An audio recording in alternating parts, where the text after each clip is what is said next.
Romanos capítulo 3, versículo 29 a 31 diz assim: é porventura Deus somente dos judeus, e não é também dos gentios? Também dos gentios, certamente, visto que Deus é um só, que justifica pela fé a circuncisão e por meio da fé a incircuncisão. Anulamos, pois, a lei pela fé? De maneira nenhuma, antes estabelecemos a lei. Amém? Esses versículos que nós lemos, são versículos dentro de um contexto da carta de Romanos, versículos dificílimos. Paulo, na carta de Romanos, para falar a verdade, queridos, um dos livros mais difíceis da Bíblia de ser estudado é o livro de Romanos.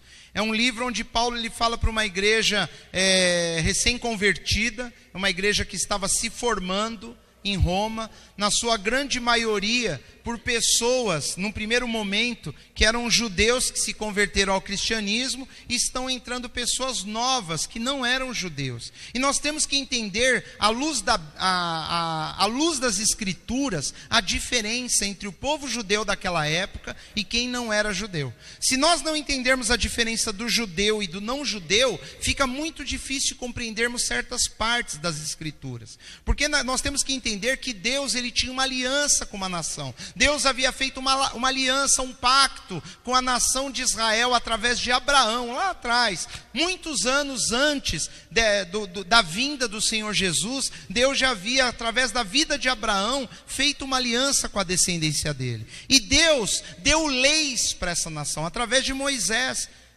Todos conhecem a história que numa certa parte da narrativa bíblica, da história do povo de Deus, a nação de Israel, eles foram para o Egito, e lá eles foram escravos naquele lugar. Eles ficaram ali por muitos anos, até que Deus levantou Moisés e tirou aquele povo de lá. E quando eles foram em direção à terra prometida, Deus encontra com Moisés no Monte Sinai, e ele entrega a lei dele para aquele povo.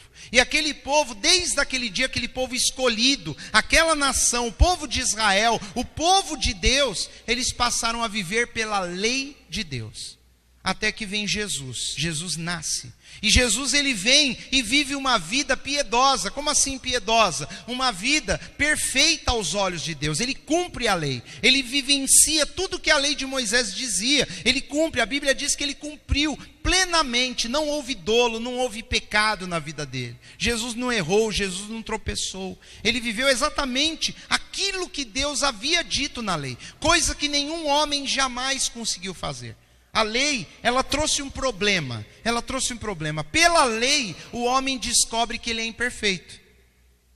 Num primeiro momento, parece ser um problema. Quando a pessoa começa a ler a lei de Deus, eu não digo eu e você, porque a lei não foi feita para nós, ela foi feita para a nação de Israel.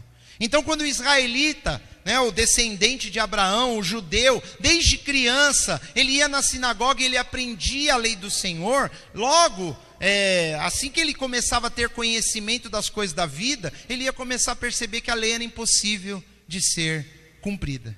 Era impossível. É impossível para o homem cumprir. Na realidade, a lei de Deus, ela compreendia, se você pegar todos os itens lá daquilo que Moisés escreveu, daria um pouco mais de 600 itens. Era uma lista quase que interminável de coisas que tinham que ser feitas e coisas que não podiam ser feitas. E aí os homens, tentando viver por essa lei, eles chegavam à seguinte conclusão: é impossível. É impossível viver a lei de Deus com perfeição. Nós não temos como fazer isso. Nós somos imperfeitos. A nação de Israel, o povo judeu, eles sabiam que aquela lei era impossível de ser cumprida. E aí nós nos perguntamos, mas por que Deus ele apresenta uma lei que para o homem é impossível de ser cumprida? Que objetivo há em eu colocar uma série de regras que elas não têm como ser cumpridas? Qual seria o objetivo de Deus? E a própria Bíblia explica. A Bíblia explica que nós como seres humanos, nós chegamos à conclusão que algumas coisas são erradas por causa da lei de Deus. Se não fosse estar escrito na palavra, eu não saberia. Se eu não lesse as Escrituras, eu jamais saberia que aquilo era errado. Eu não ia ter um encontro com a concepção do pecado se ele não fosse me apresentado através da lei. Então o objetivo da lei é Deus apresentar para o ser humano o padrão de vida que Ele quer que nós tenhamos. Só que ao mesmo tempo que nós encontramos com essa lei, nós descobrimos que ela é impossível de ser cumprida. E aí nós temos um problema. A lei de Deus não dá para ser cumprida. Como assim? É isso? É esse contraponto que as Escrituras nos apresentam. E Paulo aqui no livro de Romanos, durante todo o capítulo de Romanos, ele está tentando mostrar a intenção de Deus. Ele fala que através da lei, ficou claro que eu e você somos pecadores. Aqui ele já não está mais falando para os judeus, aqui ele está falando para quem se converteu a Jesus. A carta aos Romanos é uma carta para todo aquele que crê em Jesus. Só que para ele explicar para nós o que era a lei, ele vai ter que falar um pouco sobre o judaísmo. Por quê? Porque naquela época, na época que Paulo estava pregando o evangelho, assim que as pessoas se convertiam, alguns judeus, ainda que não estavam entendendo direito a lei de Deus, o que estava acontecendo, o cristianismo, aquilo que Jesus havia trazido, os judeus, eles vinham cobrar as pessoas para cumprirem os mandamentos da lei. A lei que tinha sido dada aos judeus. É como se hoje, aqui, nós estamos aqui, querendo nos relacionar com Jesus, e um judeu descobre que você entregou a sua vida a Cristo, e ele vem aqui e começa a falar: mas você tem que cumprir a lei de Moisés. Se você quer servir a Deus, você tem que cumprir a lei. E aí fica um nó na cabeça da pessoa: mas eu tenho que cumprir ou não tenho? Está na Bíblia, será que eu tenho que cumprir ou não? Então a própria Bíblia, através aqui do livro de Romanos, nós vamos ver também no livro de Hebreus, a própria Bíblia, o próprio Deus usou Paulo e usou alguns irmãos para falarem sobre essas coisas. E aqui fica muito claro, a Bíblia nos diz, a palavra de Deus nos diz que a lei, ela serviu até Cristo. Até Cristo. Ela apontava para Cristo, ela vigorou até Cristo. A lei e os profetas, elas apontavam e elas vigoraram até Cristo. A própria Bíblia diz isso. A lei, ela era aplicada à nação de Israel. E aí começa um problema. Começa um problema. A lei, ela dizia como nós deveríamos ou não deveríamos viver. E eu já disse para vocês que é impossível cumprir a lei. Alguém aqui tem dúvida disso? Você já tentou ser perfeito? Alguém aqui já tentou? Eu já tentei. Eu já tentei acordar pela manhã e falar: Deus, hoje eu quero fazer tudo certinho. Eu não quero errar. Você já tentou fazer isso? Eu já tentei. Não dá. Não dá. Chega uma hora do dia, quando você vai ver, já foi. Perdeu a promessa. Aí você fala: não, amanhã eu vou fazer de novo. E aí você tenta. E aí no meio do dia você percebe que não consegue.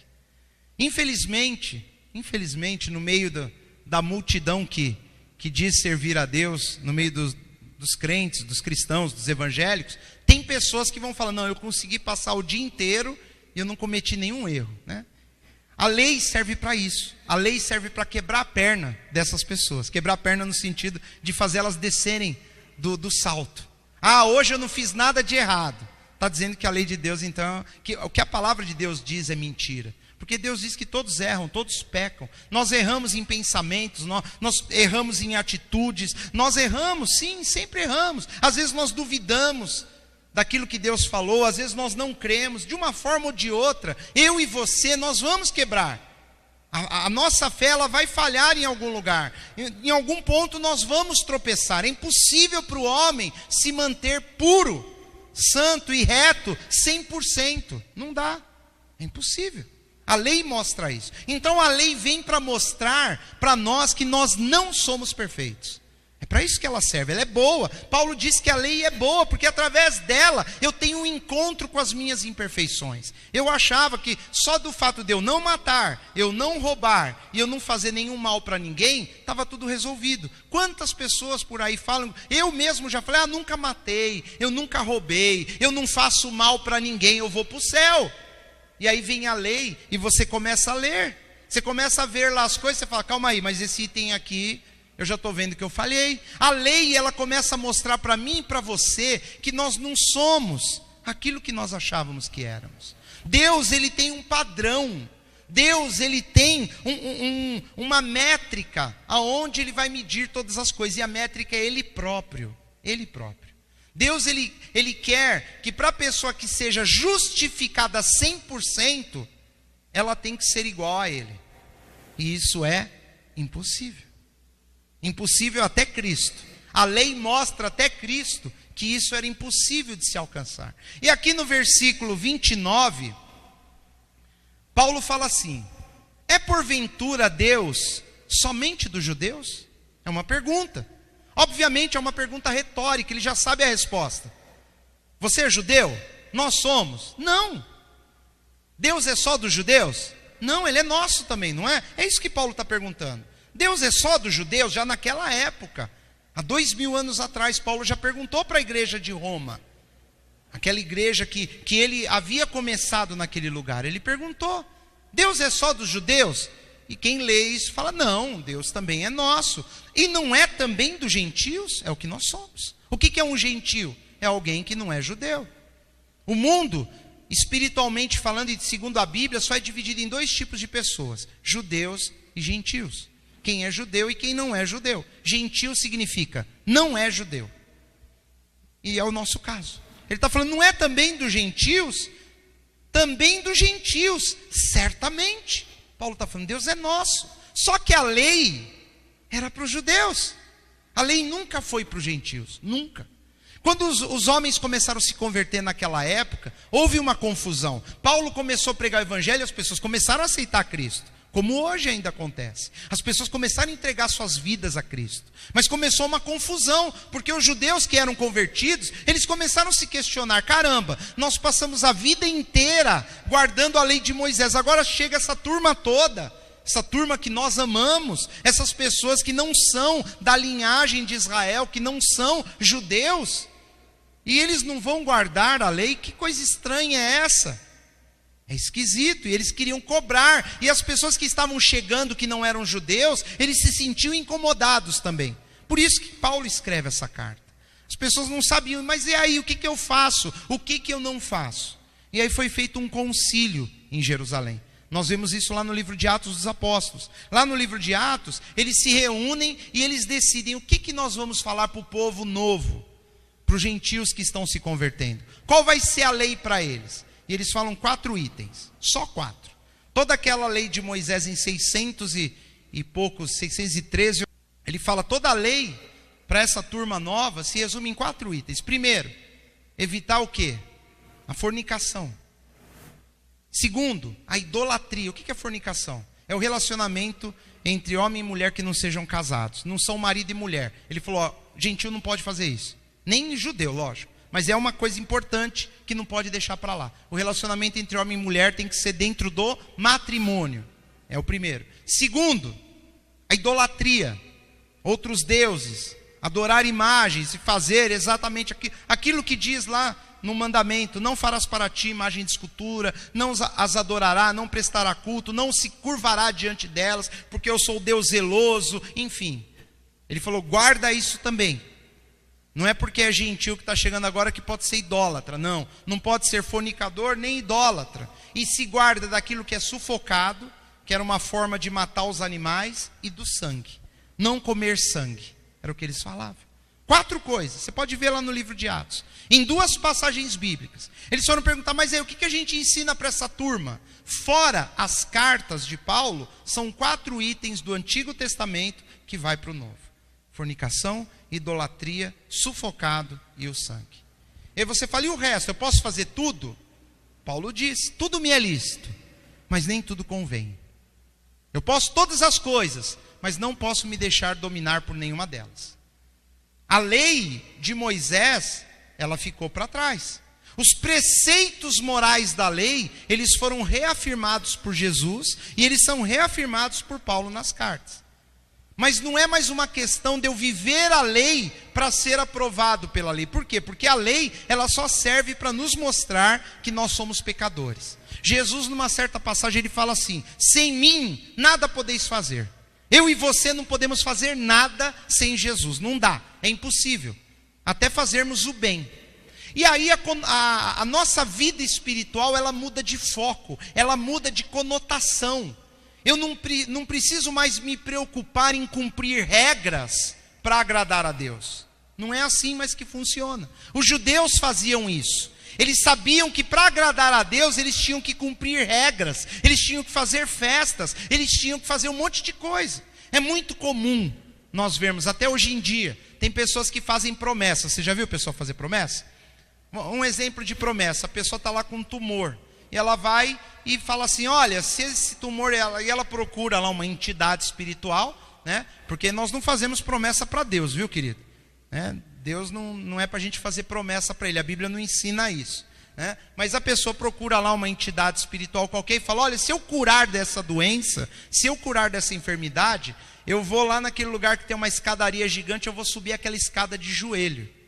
Não é assim que as pessoas fazem promessa? Ou eu vou daqui até Minas Gerais a pé, vou pegar Fernão Dias e vou até Minas a pé. É um jeito de pagar promessa, né? O que Deus ganha com a pessoa subir a escada de joelho?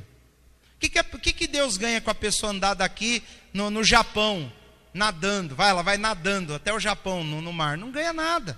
Mas são promessas. Promessas. As pessoas acham que certas coisas que nós fazemos agradam a Deus. E era mais ou menos isso que a lei mostrava. Se a pessoa cumprisse a lei, Deus ia ficar feliz com ela. Eles entendiam dessa forma. E uma vez Deus felizes com elas, Deus daria tudo que elas precisavam. E elas seriam salvas. A lei, ela era algo que no olhar e no coração deles, era o que fazia com que eles fossem justificados diante de Deus. E aí vem Paulo, aqui no Novo Testamento, e mostra para nós que a lei, ela servia de babá. Ele usa a palavra aio, tutor, uma babá que cuida do descrente até um determinado momento, até quando ele é emancipado, até quando ele atinge a maioridade. Aí você não precisa mais de babá. E essa maioridade acontece quando Cristo vem. Isso na vida do judeu. E na vida do gentio, que somos nós. Enquanto nós não temos Jesus, nós não temos vida espiritual verdadeira. Nossa vida era uma bagunça, cada um aqui acreditava numa coisa diferente. É ou não é verdade? Tirando aquele que é crente desde berço, né? Tirando esse, o restante, cada um era uma bagunça, cada um acredita. Aqui tem de tudo. Tem de tudo, é ou não é verdade? De tudo. E ele fala aqui, no versículo 30, que nós lemos, visto que Deus é um só. Deus é um só. É um só. Deus é um só. O Deus dos gentios e dos judeus, quando eles se convertem, é um só. É isso que ele está falando. É um só que justifica pela fé. A circuncisão é uma forma de se dirigir aos judeus. Ele está falando, Deus pela fé vai justificar o judeu. E por meio da fé, a incircuncisão. Circuncisão é o judeu, incircuncisão somos nós. O que é circuncisão? Palavra difícil, né? O que é isso? Você sabe o que é a operação de fimose? Isso você sabe? Sabe. A circuncisão era um ritual judaico que Deus ensinou eles fazerem, uma operação de fimose no homem que se convertia ao Senhor. Ele entregava a vida dele a Deus e tinha que cortar a pele ali, do jeitinho que é a operação de fimose, sem anestesia, né? Eles faziam uma lâmina lá com uma pedrinha afiada. Hoje não, hoje tem uma tesourinha especial e faz, viu, queridos? Se você quiser ser judeu, primeira coisa, o homem, né? A mulher fala, ufa, né? Mas enfim, você quer ser judeu, meu irmão? Você quer andar, né? Tem igreja que fica querendo resgatar o judaísmo, fica querendo viver debaixo da lei, tem que fazer tudo, inclusive a circuncisão a sangue frio, né? Que deve ser um negócio, deve ser um maravilhoso, né? Isso prova que o cara é corajoso. Mas enfim, o judeu, ele era circuncidado. Todo judeu, ele era circuncidado. E o incircunciso era aquele que não fazia essas coisas. Então ele está falando, Deus, ele justifica pela fé o judeu, que é o circunciso. E ele justifica também pela fé o incircunciso. Mas olha que detalhe que ele está falando. A justificação é pela fé. É pela fé, não é pela lei.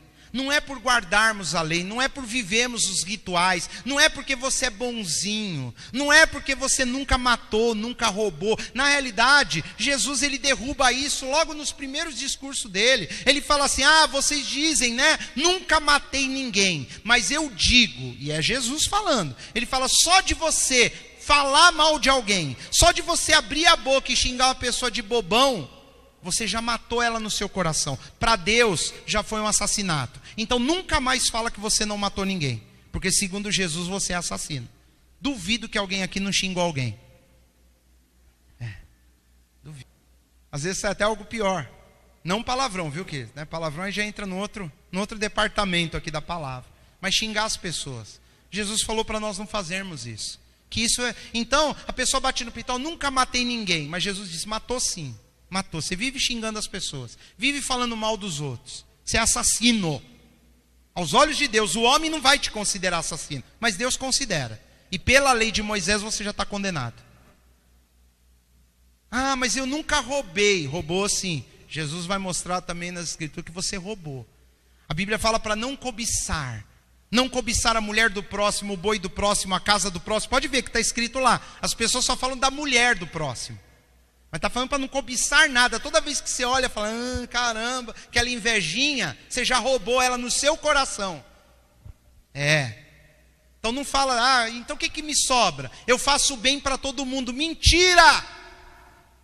Não faz. Quantas vezes, sem você saber, você falou algo que a pessoa nem dormiu à noite?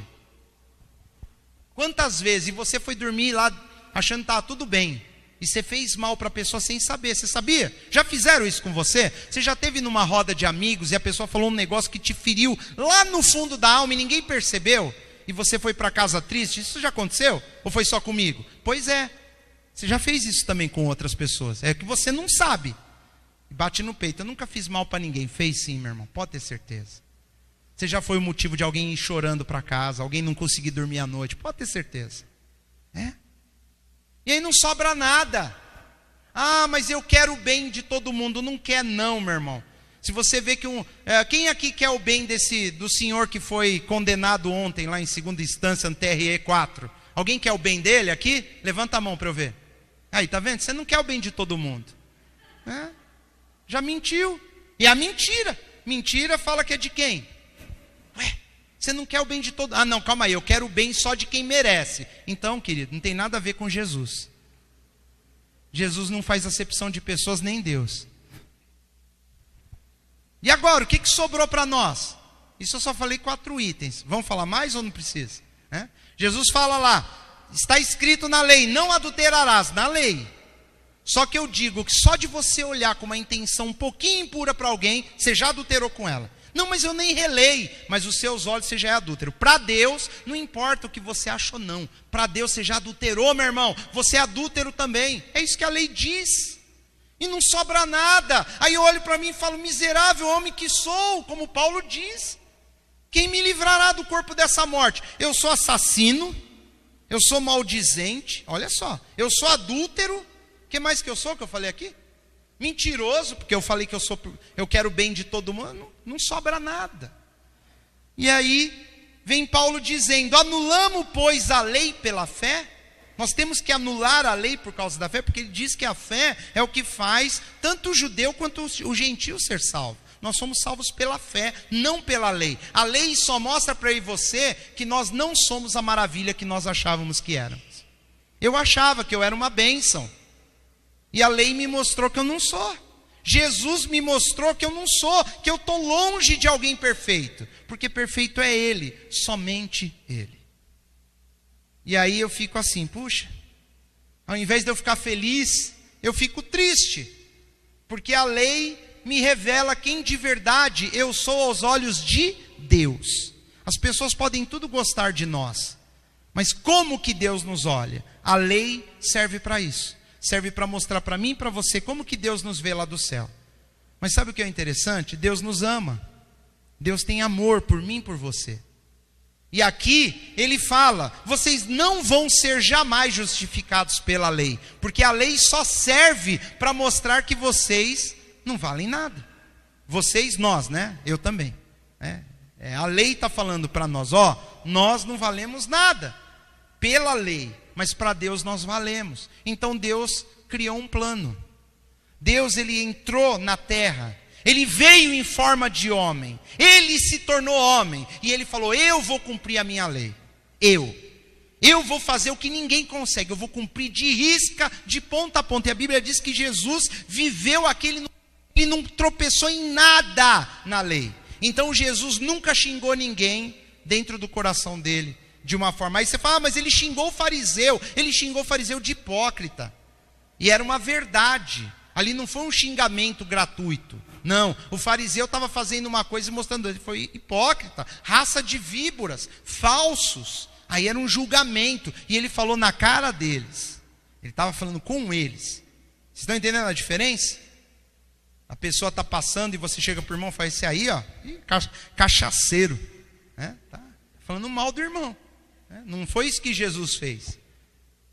Uma vez vieram falar de Herodes para Jesus. Jesus, Herodes está querendo te matar. Ele vira para ele, ó, fala para essa raposa, no sentido de pessoa ardilosa, pessoa maldosa. Fala para essa raposa, vai lá, fala para ela. E aí ele manda o recado. Ele manda falar assim. Nós temos que entender que tem um jeito ou outro, mas a Bíblia diz que ele nunca pecou. Jesus, ele nunca mentiu. Nunca mentiu. Tinha uma situação que perguntaram para ele, você é o rei dos judeus? E naquele momento talvez não era o melhor momento para ele falar. E ele teve que falar a verdade. Ele falou, tu disseste, eu sou o Cristo, em outras palavras. E naquela hora ele foi preso. Diante dos seus inquiridores, ele sempre falou a verdade. Para os seus discípulos, para os seus amigos. E se Jesus, a Bíblia diz que ele nunca pecou, Jesus nunca olhou de maneira inadequada para uma mulher. Nunca. Ele nunca cobiçou ninguém, nada de ninguém. Jesus foi perfeito. Ele, como Deus, fez aquilo que eu e você não conseguimos fazer. A Bíblia diz que tudo, ele não pecou em tudo, ele não teve um dolo, um erro, ele não pecou em nada. E aí, como perfeito, ele cumpriu a lei. Jesus disse, eu vim para cumprir a lei. Cumprir. A palavra cumprir significa dar o fim para o qual ela foi criada. Aquela lei, ela apontava para Cristo, e Cristo veio e cumpriu a lei. E quando ele cumpre a lei, ele morre debaixo da lei, ele liberta não só os judeus, mas qualquer um que venha a ele da lei também. Não sei se vocês já ouviram esse termo, mas é comum se falar sobre legalismo. Vocês já ouviram falar de legalismo? O que é o legalismo? O legalismo tem a ver com lei, com legalidade. O que é legal e o que não é legal. Não é legal no sentido de ser bacana, não. É legal, por exemplo, o que é legal e o que é ilegal. Tá? Tem a ver com leis. Leis. A legalidade significa coisas que podem ser feitas de acordo com a lei. A ilegalidade são coisas que não podem ser feitas de acordo com a lei. Roubo. O roubo é ilegal, não é? É um crime. É ilegal. Fazer o bem para as pessoas é legal? É legal nos dois sentidos, né? É autorizado pela lei, é muito legal você fazer isso, é bom.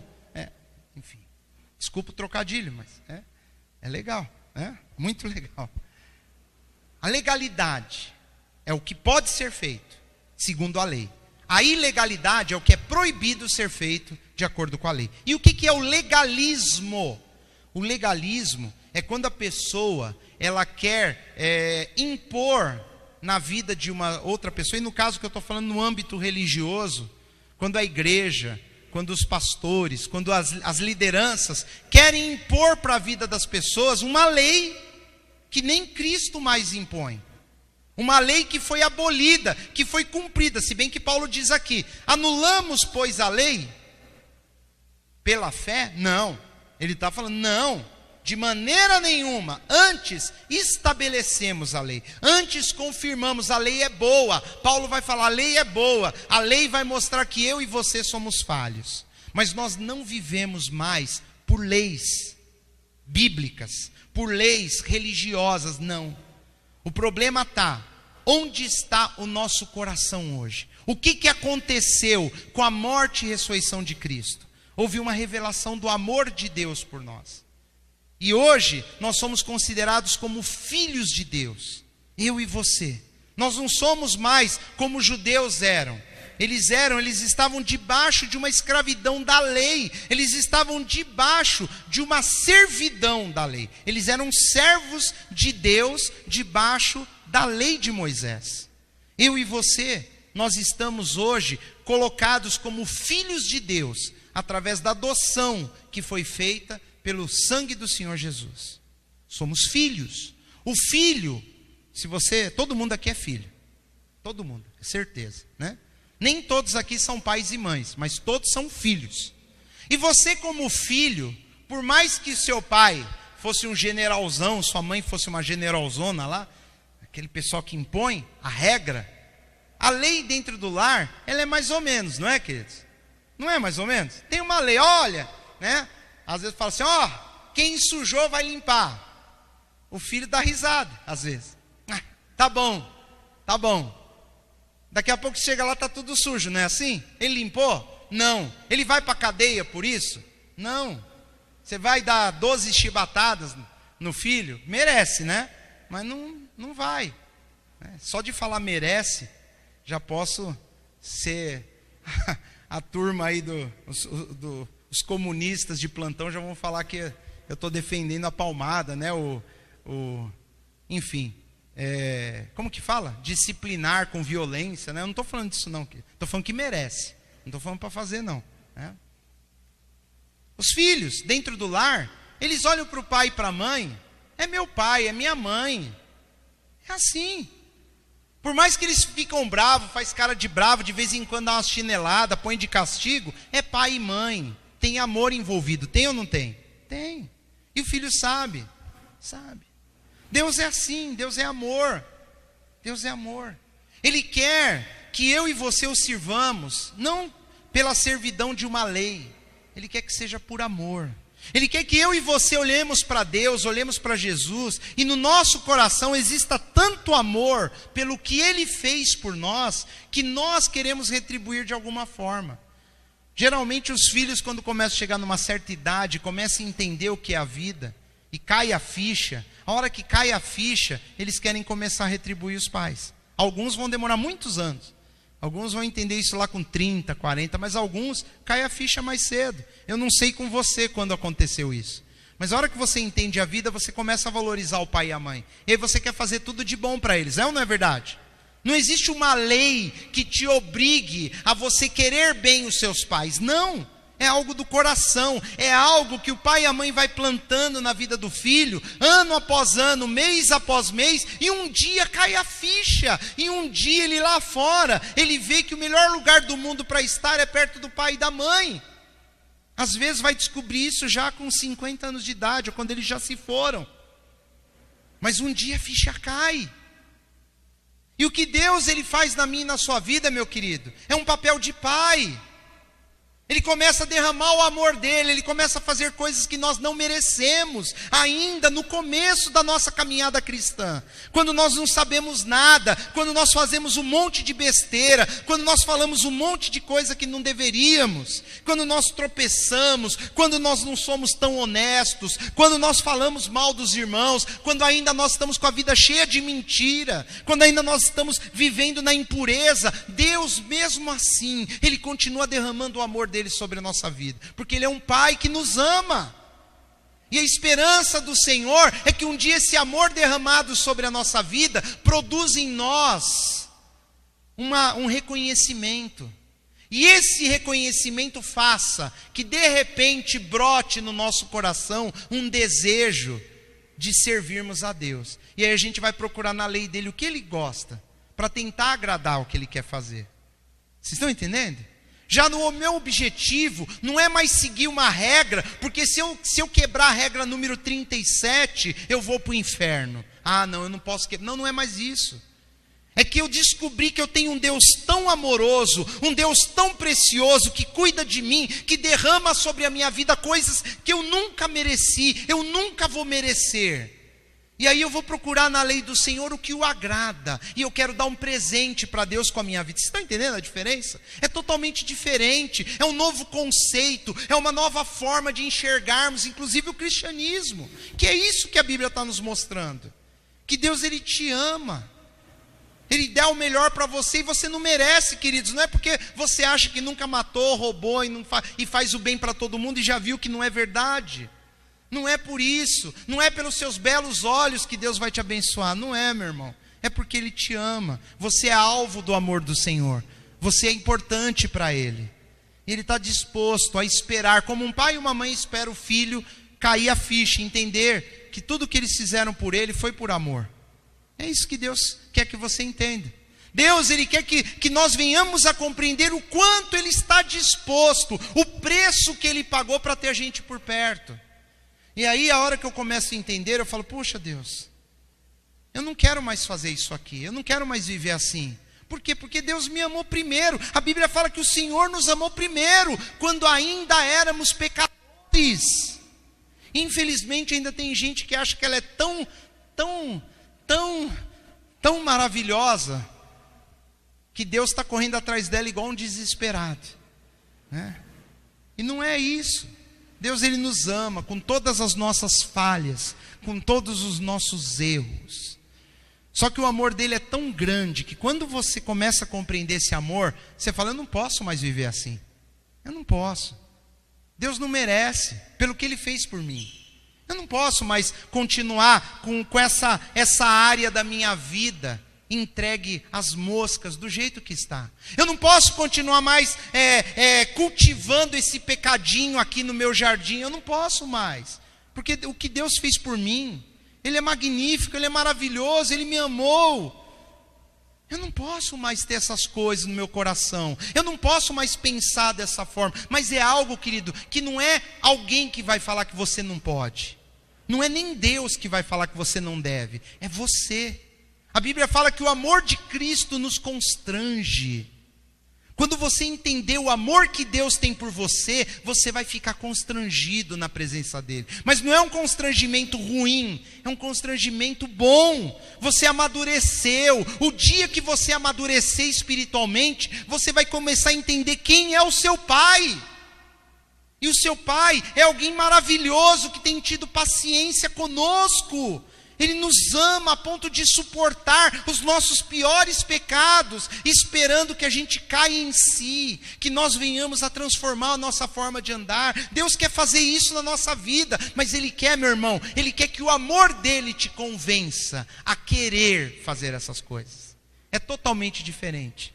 É totalmente diferente que eu pregar uma lista aqui, e falar, vocês querem frequentar essa igreja aqui, essa listona aqui, isso pode, isso não pode. Não, não é nada disso.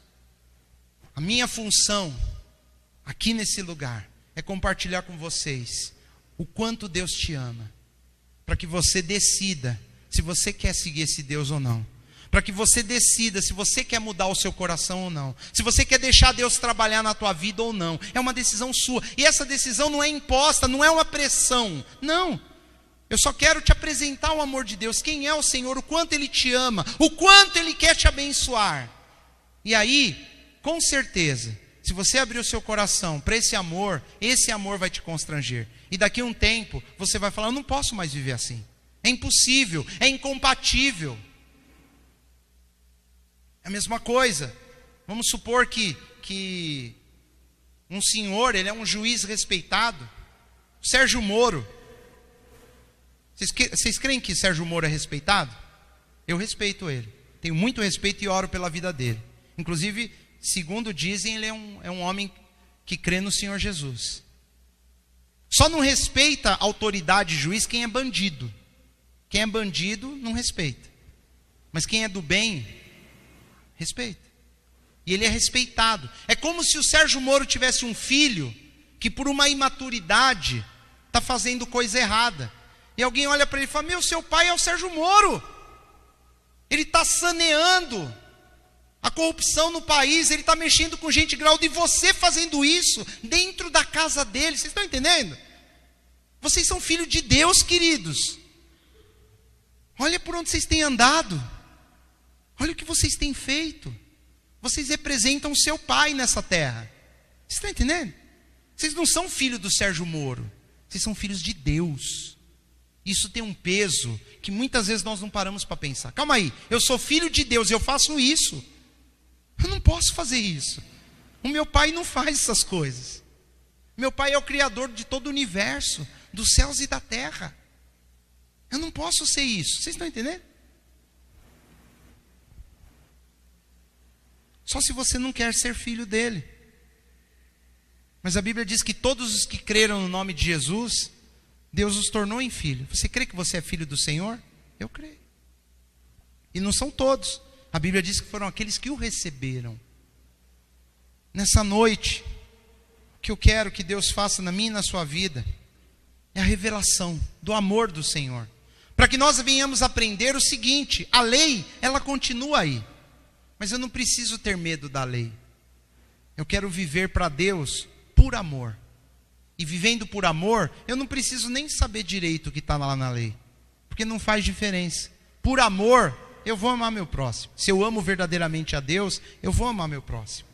Por amor, eu vou ter bons olhos. Por amor, eu vou falar a verdade. Porque o Espírito Santo vai me impelir a fazer essas coisas. A comunhão que nós vamos ter com Deus dia após dia, Deus vai nos levar por esse caminho. Um caminho de amor, um caminho de retidão, em fazer aquilo que é certo. E você vai errar às vezes nós vamos tropeçar, às vezes nós vamos errar o alvo. Mas sabe o que acontece com aquele que ama a Deus de verdade, e aquele que amadureceu na fé, e já entendeu qual é o papel dele em Cristo? Nós vamos cair de joelho nos pés do Senhor. E muitas vezes nós vamos até chorar. Não porque nós estamos com medo de ser condenados, não porque nós estamos com medo de ir para o inferno, não porque nós estamos com medo, agora eu quebrei aquilo que eu tinha prometido para Deus, minha bênção não virá, não. Nós vamos chorar porque nós vamos ficar decepcionados conosco mesmo, em saber que o nosso Pai nos ama tanto, e nós não conseguimos cumprir aquilo que nós queríamos fazer como oferta para Deus. Oferecer o melhor de nós. E aí eu fico triste quando eu erro. Eu fico triste quando eu erro o alvo, quando eu não consigo acertar. E eu vou para o Senhor. Na próxima vez, acerta. Eu já senti Deus falando isso no meu coração. Eu te amo. Se ainda está vivo, a próxima vez acerta. Faz o que é certo. Esse é o nosso Deus. Ele está nos levando cada vez para parecermos mais com Ele. E isso só vai acontecer, meu querido e minha querida irmã, se você quiser andar com Deus. Quanto mais próximo você andar do Senhor, mais você vai parecer com Ele. Quanto mais você se aproxima, quanto mais você se relaciona com Ele, mais você vai parecer com Ele. E aí faz sentido o que Jesus diz lá em Mateus capítulo 5, versículo 48. Ele fala assim: sede vós perfeitos, como é perfeito o vosso Pai que estás nos céus. Jesus falou para a gente ser perfeito como é. Como isso, Senhor? Como? Na realidade, a esperança dele não é que você seja perfeito, mas ele quer te lembrar um negócio: o seu Pai é Deus, Ele está no céu. Olha para Ele, Ele é perfeito. Se esforça para ser perfeito, assim como Ele é perfeito. Mas não porque existe um legalismo, não porque existe uma lei, uma condenação, não porque existem pessoas te observando, juízes, não. É uma questão de amor, de relacionamento. Antes, a nação de Israel na lei de Moisés, eles viviam pelo que eles faziam. Eu e você, nós vamos viver pelo que Deus faz. É o que Ele fez que importa. Porque Ele vive, Ele ressuscitou, nós vamos ressuscitar. Porque Ele venceu o pecado, nós vamos vencer. A nossa inspiração não é a lei que nos pressiona, não. A nossa inspiração é o amor de Deus, que nos convida a sermos melhores, a sermos perfeitos, como Ele é perfeito. Deus nessa noite está te convidando, Ele está te chamando para mudar o foco. Eu não posso fazer isso. Tem gente que quer jejuar. O jejum é um exercício espiritual. É que a pessoa jejua pouco, e quando ela decide jejuar, para ela aquilo vira um evento. Parece uma coisa de outro mundo. A pessoa às vezes jejua uma vez por ano. E era algo para ser pelo menos 2 vezes por semana. E aí vira um evento. Eu estou de jejum. Aí fica todo...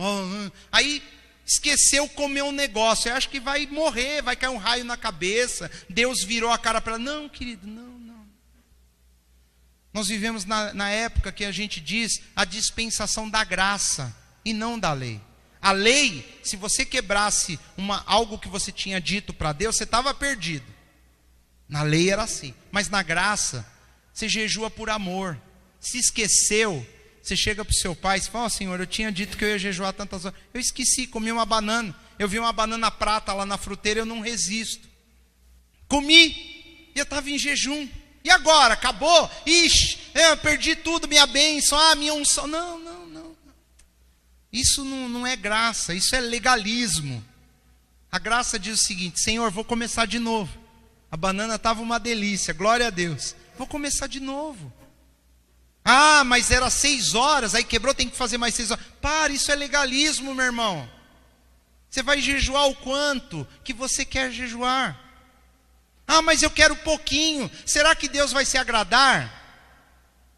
Querido, quando você ama alguém e a pessoa se sente amada, se você der uma bala para ela, não fica feliz? É ou não é verdade? Não, eu tenho que dar aquela cesta de... Como é que é a cesta do quê mesmo? Cesta de café da manhã com tudo da Copenhagen. Aí a pessoa fica feliz. Se a pessoa só ficar feliz assim, queridos, é interesse. E Deus não é assim. Deus, Ele quer o melhor seu, ainda que seja minha. O fato de você jejuar quando ninguém jejua, já é um baita avanço. Quando a igreja inteira não sabe nem o que é jejum. Se você jejuou 20 minutos e fala: Senhor, eu dei isso, já está na frente de milhares de irmãos que nunca jejuam. É ou não é? Mas eu falei para Deus que ia jejuar 6 horas e não deu. Legalismo maldito. Sai dessa vida, meu irmão. Você serve um Deus que te ama.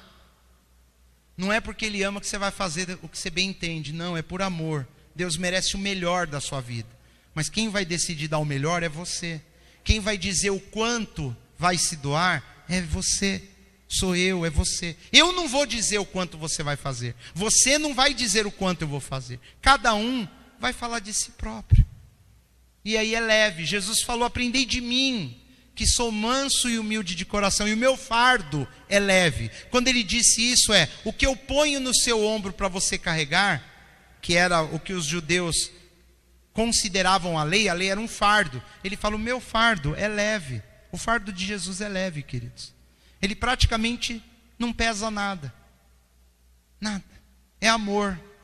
Ame ao Senhor. Dê o melhor para o Senhor por amor. Lembrando que a lei, ela não acabou, não. Cristo cumpriu a lei. Hoje nós vivemos pela fé. Pela fé. Você vai ser justificado pela fé.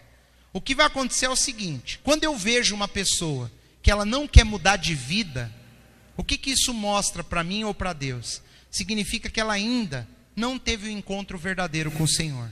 Ela não sabe ainda o que é o amor de Deus. Porque quando ela descobrir o amor, ela vai querer mudar de vida. Não tem nada a ver com lei, não tem nada a ver com obrigação. Você é livre. Você foi chamado por Deus porque você é amado. Ele te escolheu porque Ele te ama. Não porque você vai fazer A ou B, não. E uma vez que nós entendemos isso, nós somos convidados a darmos o melhor para Deus. É uma decisão pessoal que só você pode tomar na sua vida. Amém, queridos? Creia que o Senhor te ama. Creia que Ele deu a vida por você. E se você amar e andar com o Senhor e der o melhor para Ele, pode ter certeza, Ele vai dar o melhor para você. Eu conheço inúmeras pessoas. Eu tenho visto Deus fazer isso em muitas vidas, inclusive na minha. À medida que você ama a Deus e você dá o melhor para Ele, Ele vai dando coisas para você, às vezes só de você pensar. O amor de Deus é incrível. Creia nesse amor e a sua vida vai mudar, meu irmão. Eu creio nisso. Eu acredito. Eu tenho minha vida em cima dessa palavra. E eu quero isso para a sua vida também. Amém?